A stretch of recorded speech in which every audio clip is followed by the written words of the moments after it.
It's time. It's finally time. The second FNAF movie is out. Has been out for like 3 days now across the world. It came out early in a few countries, but anyways, I'm ready to give you my full, glorious, and ultimate review. I've been a FNAF fan for about 10 years now, almost as long as FNAF has existed. I've always been a fan. These creepy ass Five Nights have been with me almost my entire life. This franchise holds a great place in my heart and many others. Now that I've made it clear how much I love FNAF and how long I've been into it, I can portray to you how much I loved this film. This shit was spectacular. It is my duty, however, to inform you that my usual blind movie-going experience did not apply to this film. I saw most of the trailers that were released and I read a bunch of short reviews, and as a consequence, I had a bunch of things spoiled for me beforehand. What is usual though is the complete lack of any sort of paid incentive or major spoilers in this here review. No spoilers. I wasn't sponsored by anybody to say anything, so let's review. Scott Cawthon seems to have adapted his singular screenwriting role very well here. The writing most definitely has some holes, but it's still fantastic to see the first ever feature he's ever written actually be a decent story. Despite what I heard in a lot of reviews, I do think there is a lot of room to breathe, especially in the first half of the film. I thought the calm scenes were spaced out well and the pacing was solid. The basic story structure is there and it's far from bad. I was one of the few people who thought the kills in the first film were actually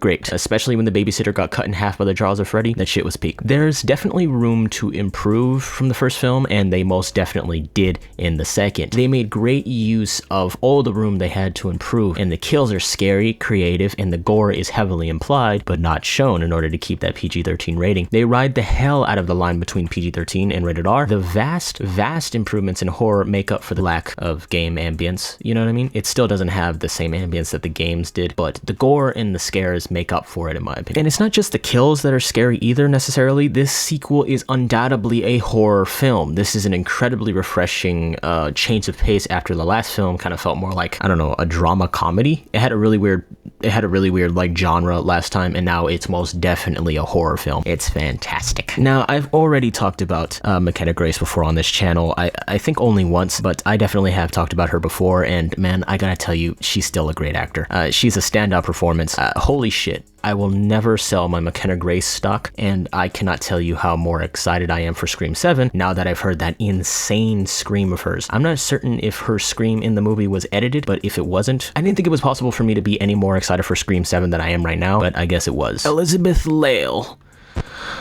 delivers.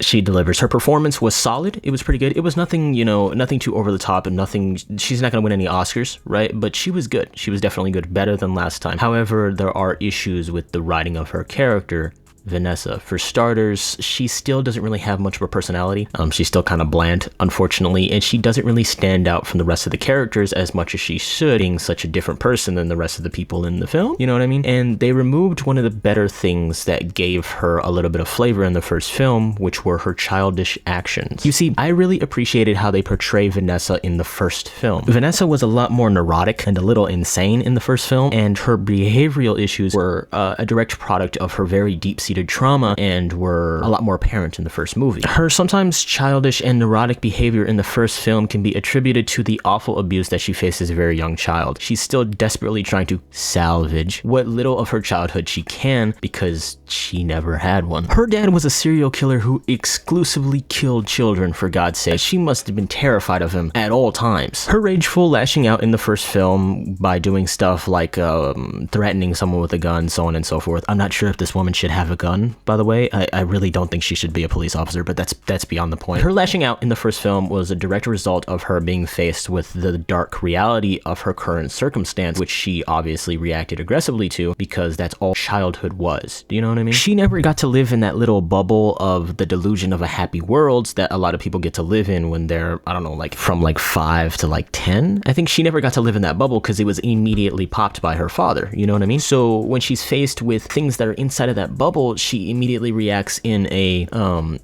sort of a rage because of the way she grew up. And as an adult, the way she associates and copes with the darkness of the world and the darkness of her current circumstance, whatever that may be, is by disassociating as much as humanly possible from whether that be her father and what he's done or I don't know, something else. And that dissociative behavior manifests itself in childish behavior. I'm using behavior a lot, so she'll do childish things. And I thought that was really good to show in the film because it added a lot of flavor to her character. And in the sequel, all of those little tidbits are gone about her personality and about her character. It seems like Vanessa never really had any of these emotional issues that she did in the first film in the sequel. It makes no goddamn sense, and it's disappointing.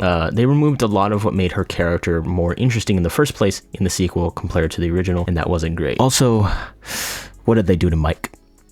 His hair, man. His barber. He butchered him. He looks chopped. Fix his hair with post-haste. Please, give him a little taper fade. You know, give him some moisturization for his hair, for God's sake.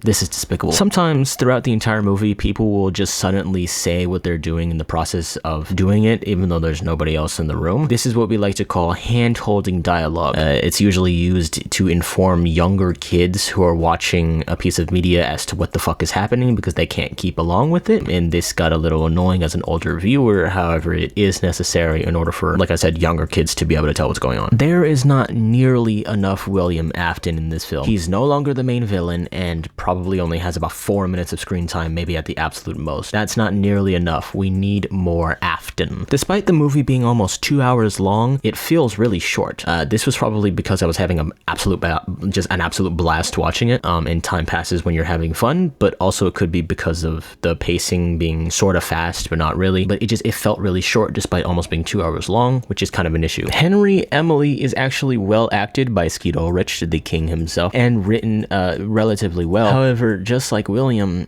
he's in little to none of the movie. Despite him being pretty important to the actual plot of the film, he has maybe like 2 minutes, 3 minutes of screen time. It's ridiculous. It's like, why the fuck did you even include him in the story if he's going to be in this little of it? Well, I mean, obviously they're teasing him for the sequel, but that's beyond the point. This is where the holes in the writing start to show for me.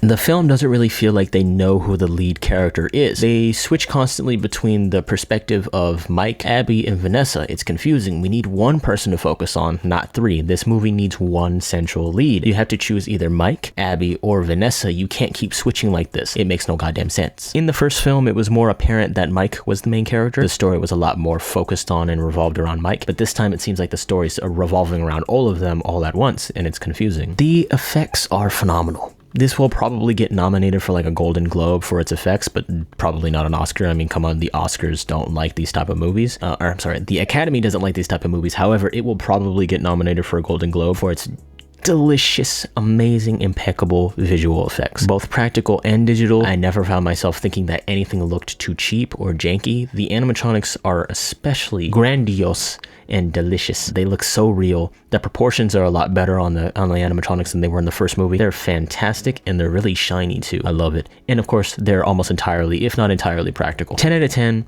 Fantastic work. There are so many Easter eggs in this film that even though I caught most of them while in theaters, some still actually slipped past my grasp. That's insane. You know how insane it is for me to not get an Easter egg? That's wild. This is a huge treasure hunt for seasoned fans. I mean, there's little details everywhere. It's a buffet ranging from lore important details to little references to fan games. It's fantastic. Most of the fandom's greatest fear sadly came true, though.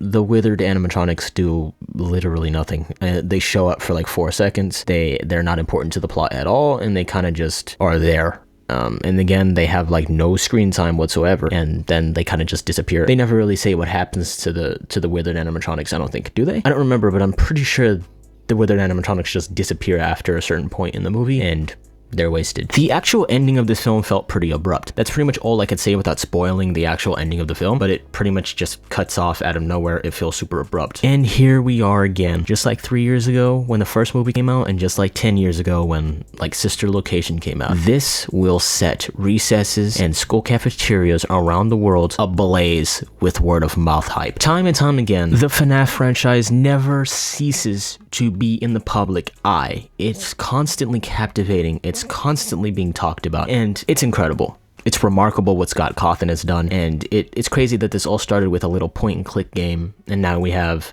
2 films and God knows how many games. How many games do we have now? 11 games. It's wild. And then we have like 10 books. It's just such a just such a great franchise, and this film definitely belongs in said franchise. Now, I already know that critics are gonna hate this. they're gonna despise this movie. Critics are already bombing this with jars of hot piss. The critics are gonna hate it. But you know what? This movie is not for the critics. This movie is for the fans, right? This movie is for the fans, and quite frankly, I could not be happier with it. I'm gonna go ahead and hit you with 4.5 stars out of 5. One of the best films of this year. It's incredible if you're a FNAF fan. If you have no idea what the FNAF is, and you're just going into the theater totally blind and you haven't seen the first one, you have absolutely no experience with the franchise, you're probably gonna be a little, you probably won't like the movie. You probably won't like it. However, maybe you will. I don't know, because it's actually a pretty solid little horror movie on its own 2 feet. It's an alright horror movie, but as a FNAF film, remarkable. 4.5 stars out of 5. I'm really hyped for FNAF 3, which has already been greenlit. It was greenlit way back in 2023, and I'm sure Scott is already getting busy to write it. So yeah, I'm excited. Okay, bye-bye.